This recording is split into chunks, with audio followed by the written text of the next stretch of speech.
Boom. The day my wife, Captain Emily Carter, returned from a 9-month deployment on the USS Truman, our sleepy suburban street turned into a battlefield and, not the kind Emily was used to commanding. Picture this, a crisp autumn afternoon, leaves crunching underfoot, the air buzzing with the excitement of a long-awaited reunion. Emily, a decorated Navy officer with 15 years of service, stepped out of a rental truck in her pristine dress blues, her captain's bars glinting like medals of valor under the golden sun. Her sea bag was slung over one shoulder, her eyes tired but bright with the joy of being home. I was waiting under the old oak tree in our front yard, heart-pounding, ready to wrap her in a hug that would erase months of distance. Our 2 kids, Mia and Ethan, were practically vibrating with excitement, holding a homemade welcome home, Mom, banner that fluttered in the breeze. But before we could even get to the front door, trouble was brewing. Enter Karen, our neighborhood's self-proclaimed HOA dictator, armed with her clipboard and a scowl that could curdle milk.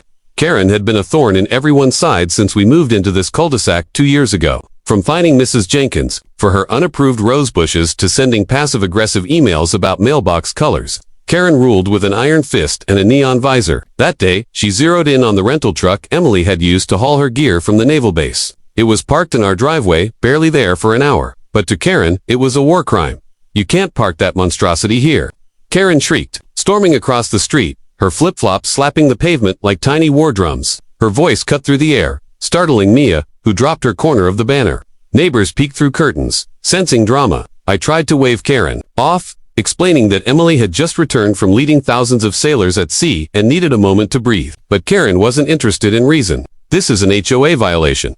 That truck's an eyesore, and I'm calling the cops, she declared, whipping out her phone like it was a grenade launcher. Emily, still in her uniform, her posture straight as a mast, set her sea bag down and turned to face Karen. Despite the jet lag etching faint lines under her eyes, she radiated calm authority, the kind you earn from navigating warships through storms and staring down crises in the middle of the ocean. Ma'am, the truck's temporary, she said, her voice steady but firm. It'll be gone by morning. I'd appreciate it if we could handle this like neighbors. Her words were polite, but there was a steel edge to them. A warning, Karen. Didn't catch. I saw a familiar glint in Emily's eyes, the same one she got before outmaneuvering an opponent in a naval exercise. I knew this was about to get interesting. Karen, oblivious to the powerhouse she was facing, scoffed. Neighbors, you're disrespecting the entire community. She dialed 911, exaggerating every word to the dispatcher about a suspicious vehicle and a belligerent woman causing a disturbance. Mia clung to my leg, confused, while Ethan whispered, "Is Mom in trouble?" I ruffled his hair, grinning. "Oh buddy, Karen's the one in trouble." Emily caught my eye and gave a small, mischievous smirk, the kind that said, "I've got this," as Karen ranted to the dispatcher, pacing like a general in her own imaginary army. I could almost hear the ticking of a time bomb. Karen had no idea she'd just picked a fight with a woman who outranked her in every way that mattered.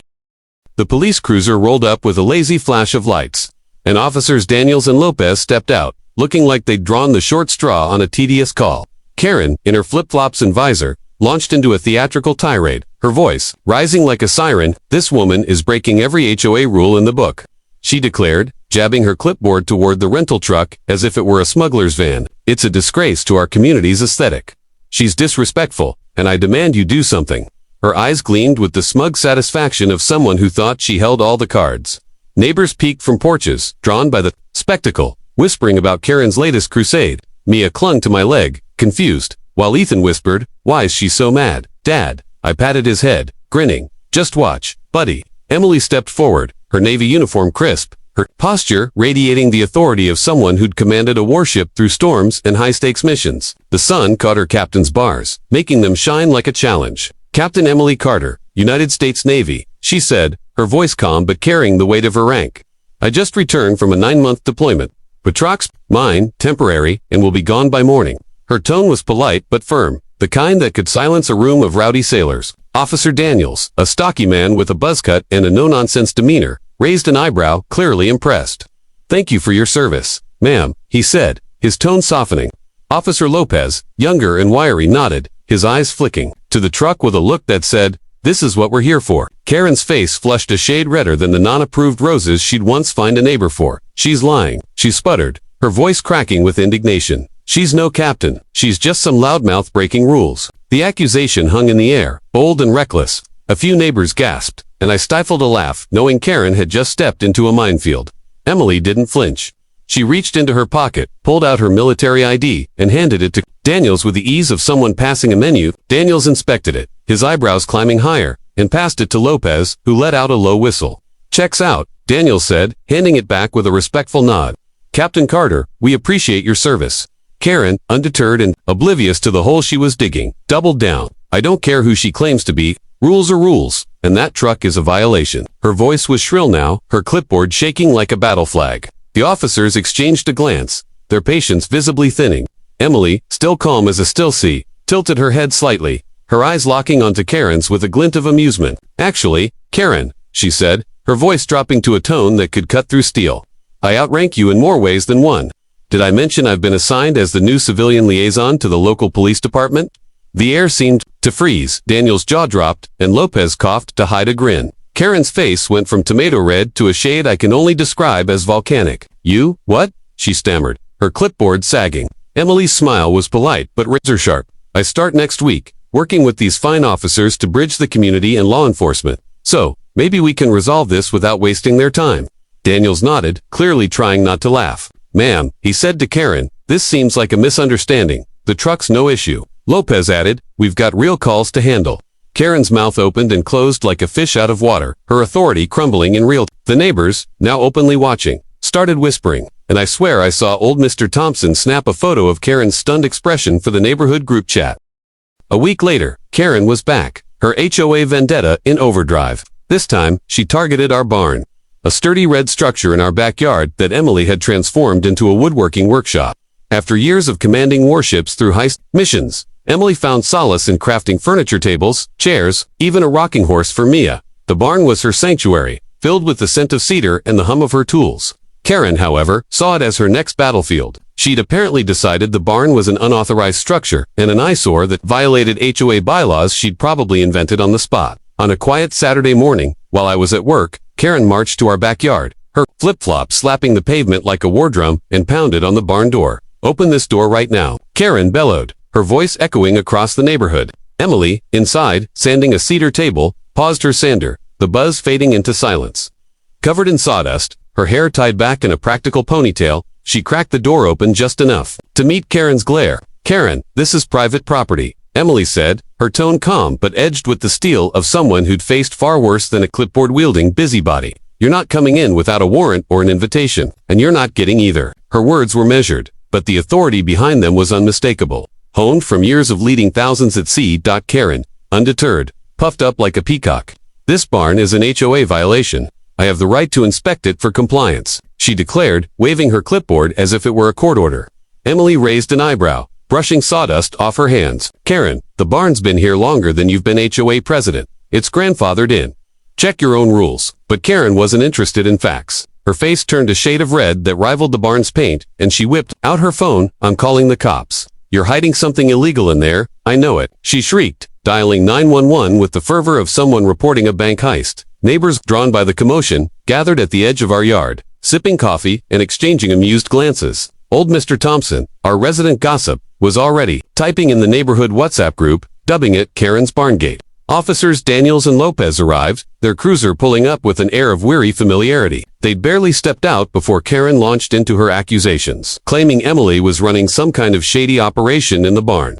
Daniels, rubbing his temples, looked like he was regretting his career choice. Lopez, suppressing a smirk, glanced at Emily, who greeted them with a handshake. Sawdust, still clinging to her jeans. "Gentlemen, good to see you again," Emily said, her voice warm but professional. "I'm just working on a table. Want a tour?" She swung the barn door open, revealing neatly organized tools, stacks of wood, and a half-finished cedar table that gleamed with craftsmanship.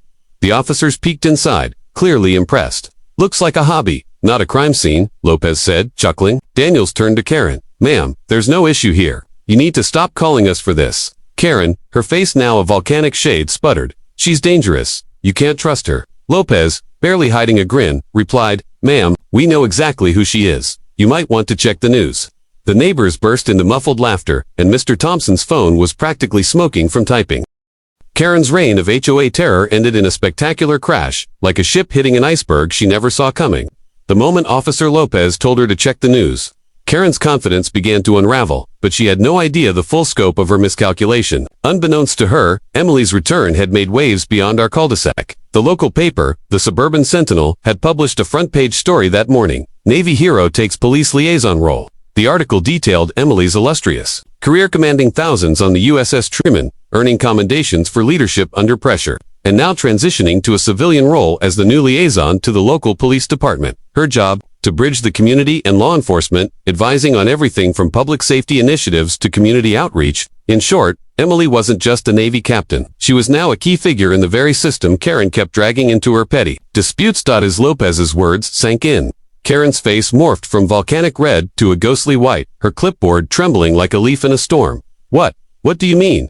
Check the news, she stammered, her voice cracking with a mix of confusion and dread. Officer Daniels, barely containing his amusement, pulled out his phone and scrolled to the article, holding it up for Karen to see. The headline blazed across the screen, accompanied by a photo of Emily in her dress blues, standing tall and confident. "This is Captain Carter," Daniels said, his tone carrying a hint of pride. "She's our new liaison. I'd say she outranks just about everyone here, including you," Lopez added, with a grin he couldn't suppress. "Ma'am, you've been calling us out to hassle the one person we're supposed to report to next week." The neighbors, who'd been watching from their porches and lawns, erupted into a mix of gasps and stifled laughter. Old Mr. Thompson, the neighborhood's unofficial historian, was furiously typing in the WhatsApp group, declaring Karen versus the captain the event of the decade. Karen's eyes darted around, searching for an escape, but the crowd was growing. Miss Jenkins with her unapproved roses, the Patels who'd been fined for their Diwali lights, even the teenage skateboarders Karen had once reported for loitering. They all sensed the tide turning. Karen tried to backtrack, her voice wobbling. I didn't know. I just want the neighborhood to look nice." But her excuses fell flat, drowned out by the weight of her own arrogance. Emily, ever the diplomat, stepped in with a grace that only made Karen look smaller. "Karen," she said, her voice calm but carrying the authority of someone who'd faced far worse than a clipboard-wielding busybody. "I've dealt with storms at sea, hostile ships, and crews of thousands. Your HOA rules don't scare me. How about we focus on being neighbors instead of enemies?" The words were an olive branch, but they landed like a knockout punch.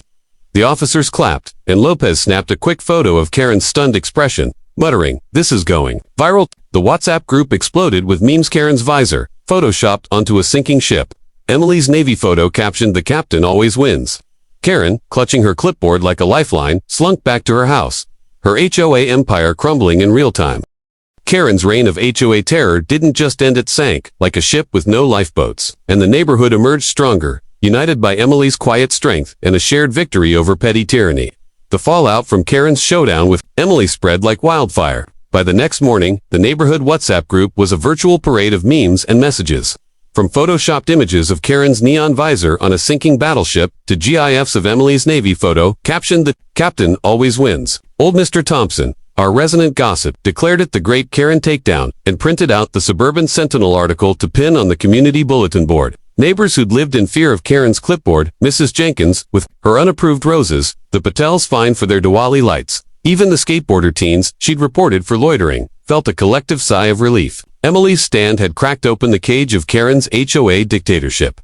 The turning point came at the next HOA meeting, held in the community center a week later. Karen, still clinging to her presidency, tried to run the meeting as usual, but the room was different. Neighbors who'd once sat silently now spoke up. Mrs. Jenkins proposed loosening the rules on garden decorations, citing Emily's example of standing up for what's right. The Patels suggested a community festival to celebrate diversity, no fines attached. Even the teens showed up, proposing a skate park fundraiser. Karen, flustered, tried to shut them down, but the crowd wasn't having it. In a historic vote, the neighborhood ousted Karen as HOA president and elected Mrs. Patel, who promised a no-clipboard approach. Karen left the meeting in a huff, her visor nowhere in sight, and within days, she announced she was stepping back from HOA duties, citing personal reasons.